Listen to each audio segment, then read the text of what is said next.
How many of us wear glasses here in the room? There are a couple. Yeah, and some people have been wearing them for a very, very long period of time too. Yeah. And that's the thing, because glasses are actually something that you are either prescribed at an early age, for the most part, but they're actually something that you could get when you are a lot older too. In some communities around the world, however, glasses aren't something that people can access very easily.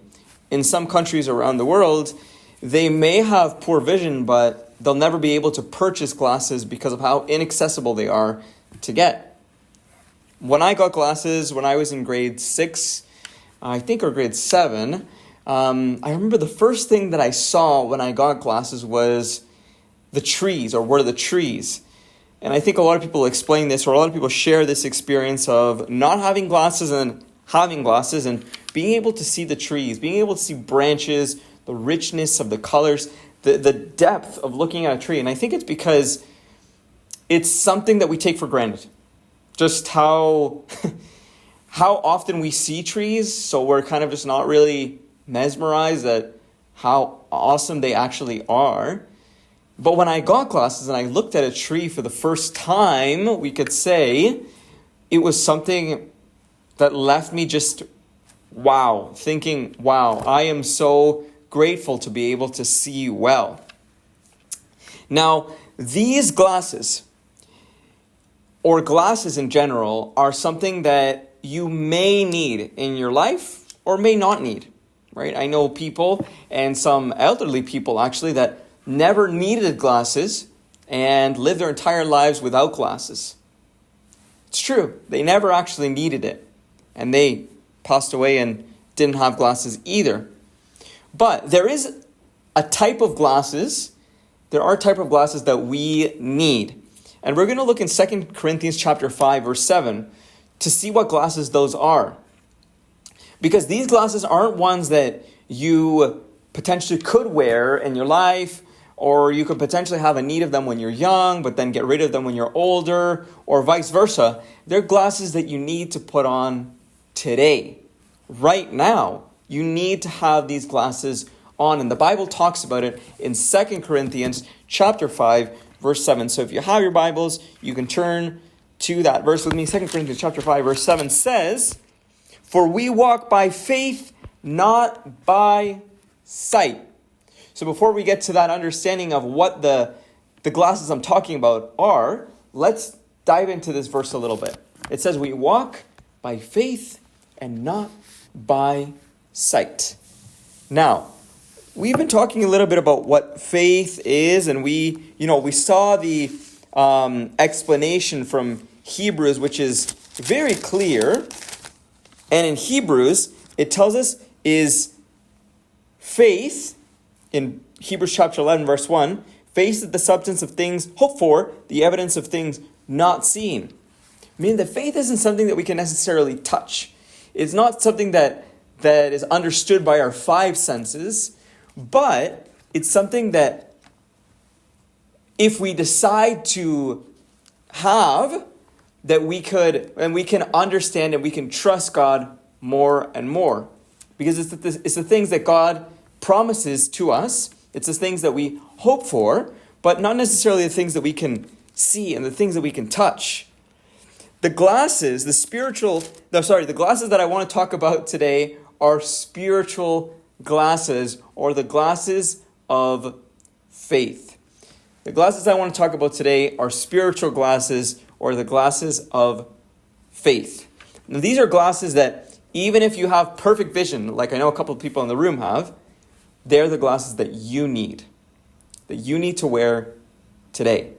You need to wear them today because with these glasses, they can help us understand what God has in our lives, the purpose as well as the process behind certain problems that exist for us too, and how these spiritual glasses can help us live day to day as Christians if we decide to put them on. Now, our vision is fairly limited. Let's talk about that for a little bit, because when I had no glasses back when I was a little bit younger, I really thought that my glasses, or that my vision was great.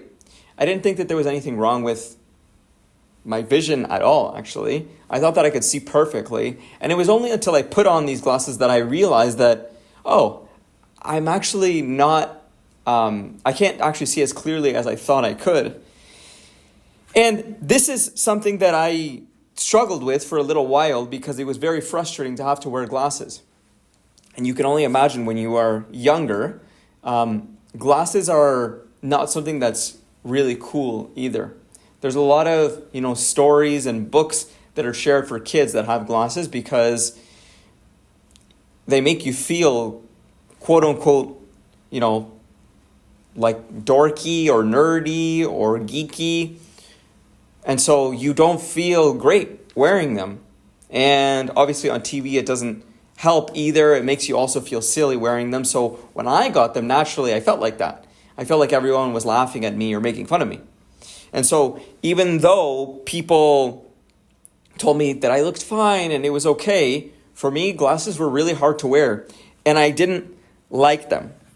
Now, this was a problem for me. But thanks to my glasses, I was able to do a lot more than I could have ever done.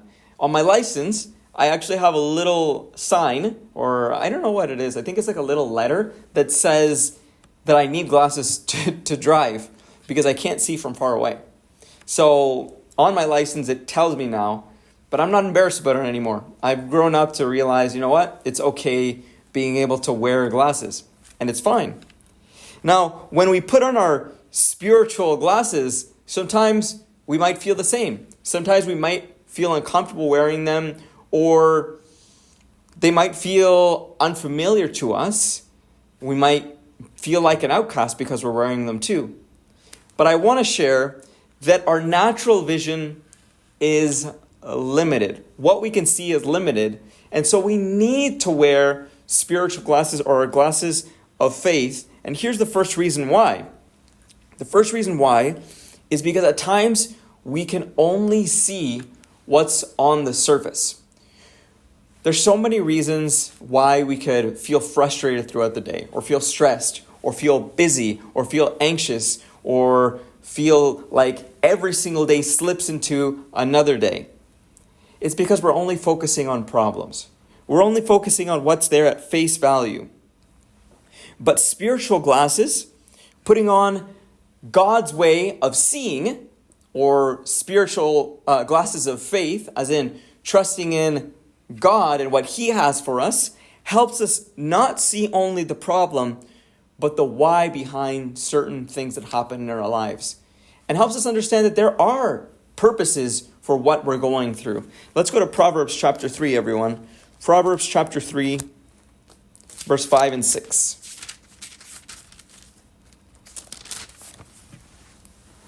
These verses say, in Proverbs chapter 3, verses 5 to 6, "Trust in the Lord with all thine heart, and lean not unto thine own understanding. In all thy ways acknowledge Him, and He shall direct thy paths." We have to trust in God with all of our hearts. We have to trust in God and know that He has a reason and a purpose behind our struggles and our difficulties. We tend to look at only the problem.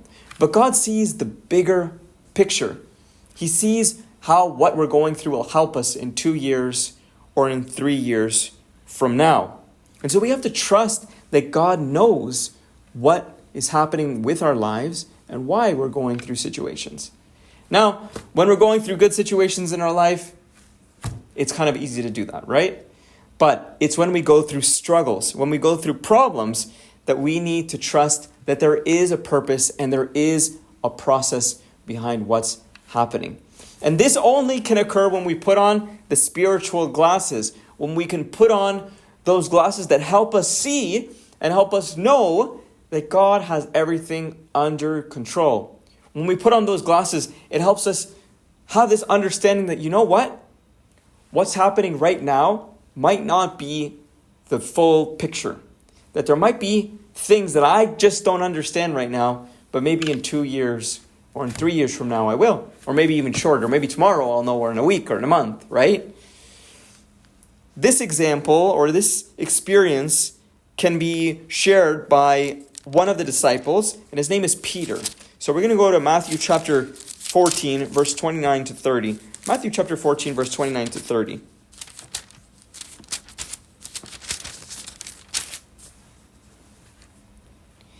This experience shows Peter seeing Jesus on the water, but Peter also wanting to have an experience with Jesus in faith. And verse 28, after the disciples see Jesus walking on the water, they think he's a ghost actually.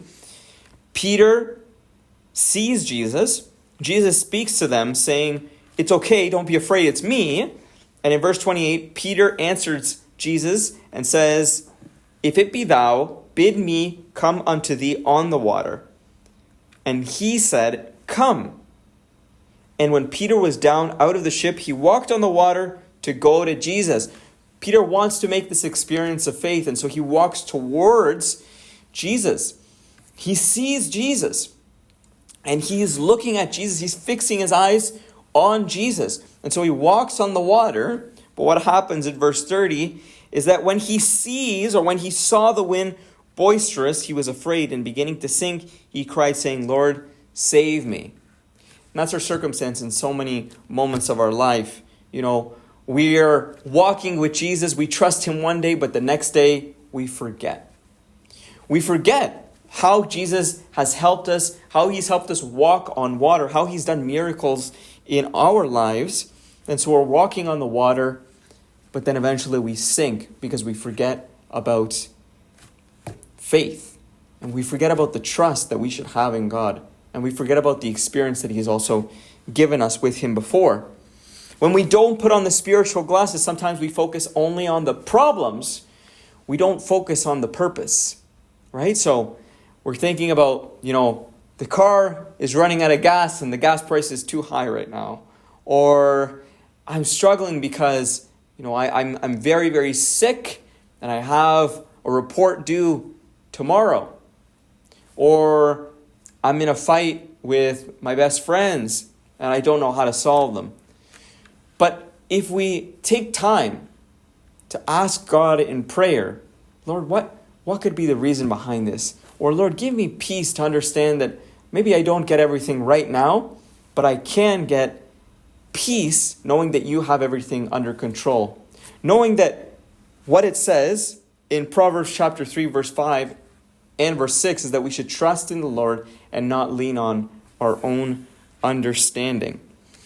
Our spiritual glasses, putting on those glasses of faith, can help us trust more in God. And that's one of the reasons why we should always decide to put them on every single day. What happens though? We don't have time. And the busyness of our lives causes us to have little to no time to reflect on what God has for us. So because of that, problems come into our lives where we say, "You know what? I don't have time to think about the process. I don't have time to think about the purpose. I just have time to fix this problem. That's it." So we have to make time to trust in God. We have to take time to reflect. We have to take time to pray. And not just 5 minutes before bed. Not just 5 minutes before we wake up. Not just 30 seconds before we eat a meal. But we have to take time to really get to know God and to get to know his purpose for our lives amidst all the problems and all of the chaos. God's vision is very clear. Even if our glasses, our normal glasses, we think that we're seeing 20/20, God's spiritual glasses, the glasses of faith, can help us see even more than our normal glasses. And there's actually an interesting thing that I was thinking about with regards to Google. I don't know if you know what a Google streetcar is. Does anybody know what a Google streetcar is? Okay, a Google streetcar is Google basically has like a vehicle that it drives around the world, multiple vehicles, that takes photos of different places, every place around the world, and it creates a roadmap or photo like 3D photos of everything that it sees. And so when you go on Google Maps or Google Earth and you click on a location, it shows you photos of where that place is. It shows you real 3D images. And so Google Earth, you can really drop yourself anywhere around the world, except the ocean. But you can drop yourself anywhere there are roads or, little alleyways. And if Google Streetcar has been there, you can see what that place actually looks like. Try it out. I tried it out and I looked at places that I used to visit a long time ago or in other countries. I'm like, whoa, I was really there. That's super cool. Google Streetcar can do that. Technology is crazy nowadays. But bearing that in mind, we also have a function on our phones that we also use almost every day, which is Google Maps. Google Maps isn't exactly like Google Street View or Google Earth.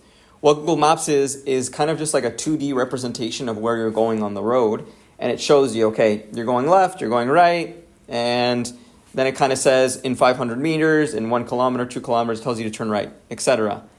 But, picture this. You're driving 100 kilometers an hour on the highway, and all of a sudden you have a turn, and you have to exit. And then what happens, and I know what's happened to you don't know if you're going to turn left on the exit or right on the exit. And you're panicking. You're like, I don't know what to do. I don't know where to go. But your Google Maps isn't telling you because Google Maps is a function, like function by function, step by step. So you haven't gotten to that step yet. And you don't know what to do because Google Maps hasn't told you where to go, right? We're very disoriented nowadays. We really rely on technology a lot. So we don't know where to go. And then we go, okay, I'm just going to throw myself to the right because I'm in a rush, right? I'm driving and I just exited off, but there's people behind me and I was going very fast and I have to get off. We panic. We stress. Now, we don't look at that Google Earth, Google Streetcar view.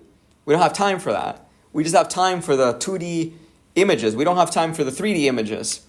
And because of that, we end up feeling very stressed out. We might take a wrong turn and we might panic because we're in a moment of chaos.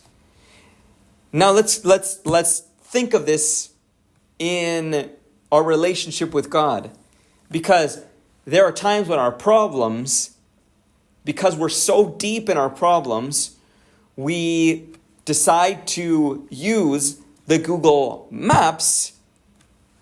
9 times out of 10 when we use it, it works, but there are situations in which we think that we know what we're doing, but really we end up in difficult situations in our life. And we don't rely on that Google Earth, that Google Street View, or that God that is in our lives that can help us see the 3D view and the 3D perspective, right? We're like, I know best, I know where I'm going, but as soon as, push comes to shove, we end up in a situation where we're like, I don't know if I should go left or I should go right. But God helps us understand that He can see everything from the beginning to the end. So we should trust in Him when we have problems, situations of stress in our lives. Isaiah chapter 55, verse 8 and 9. Isaiah chapter 55, verse 8 and 9 tells us and gives us a comparison of our life with God as well.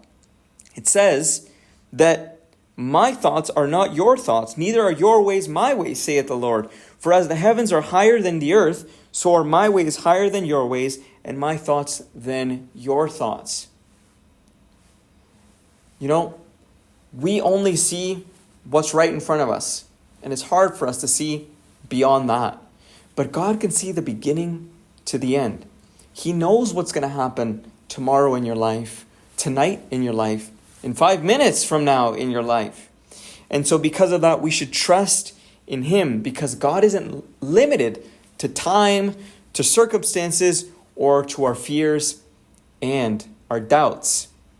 Instead of just relying on the 2D street view, which is basically our day-to-day reasoning, we should rely on the Google Earth, the Google Streetcar, the 3D perspective that God has on our lives, because he wants the best for us. When we go back to that verse in 2 Corinthians, now 2 Corinthians chapter 5, verse 7, it says, we walk by faith and not by sight. But faith isn't blind.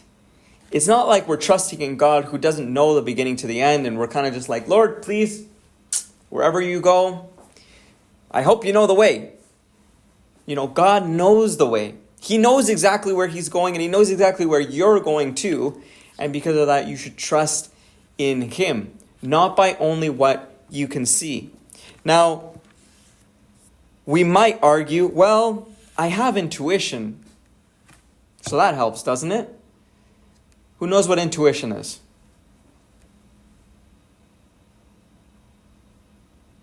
Yeah, intuition is like, sometimes they say our sixth sense, right? Our sixth sense.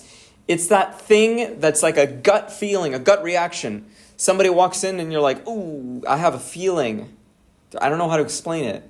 Or, there's I think there's like interesting situations like the server is walking with 5 cups on a plate, and he's walking with them, and you see it and you're like, I have a feeling that he's going to drop those. Or, that's a very, very, it's a very, very obvious, thing that might happen. But there are more complex things like, I think that person doesn't have the best intentions. Or that person does have good intentions, even if people think that they don't.